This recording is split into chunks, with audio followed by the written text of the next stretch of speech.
বাংলাদেশ পুলিশের পুরনো লোগো বদলে প্রকাশ করা হয়েছে নতুন লোগো। 10 এপ্রিল পুলিশ হেডকোয়ার্টার্সের অতিরিক্ত ডিআইজি নাসিমা বেগম স্বাক্ষরিত এক চিঠিতে এই তথ্য জানানো হয়। দর্শক, এসব নিয়ে এখনকার টিপিএস নিউজ আপডেটস, সাথে আছে আমি রঞ্জু ইফতেখার। নতুন লোগোতে রয়েছে জাতীয় ফুল শাপলা, ধান ও গমের শীষ, পাটপাতার টবে লেখা পুলিশ। বর্তমান লোগো থেকে বাদ পড়েছে পালতোলা নৌকা। পুলিশ হেডকোয়ার্টার্সের চিঠিতে বলা হয়, বাংলাদেশ পুলিশের বিদ্যমান মনোগ্রাম বা লোগো পরিবর্তনের গৃহীত সিদ্ধান্তের পরিপ্রেক্ষিতে নতুন মনোগ্রাম বা লোগো চূড়ান্ত করা হয়েছে, যা এরই মধ্যে কর্তৃপক্ষ কর্তৃক অনুমোদিত হয়ে প্রজ্ঞাপন জারির অপেক্ষায় রয়েছে।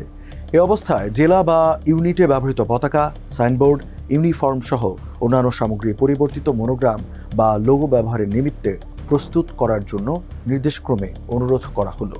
এ সংক্রান্ত প্রজ্ঞাপন জারি হওয়া মাত্রই তা যথাযথভাবে ব্যবহার করতে হবে বলে চিঠিতে জানানো হয়।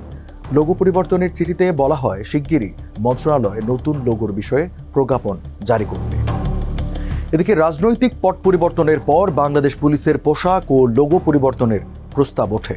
এরই মধ্যে পুলিশের নতুন পোশাকের বাছাই কার্যক্রম সম্পন্ন হয়েছে। এরই ধারাবাহিকতায় এবার পুলিশের লোগো পরিবর্তন হচ্ছে। দর্শক, এই ছিল এখনকার টিভিএস নিউজ আপডেটস। আর সংবাদের বিশ্লেষণ জানতে টিভিএস এর সাথেই থাকুন।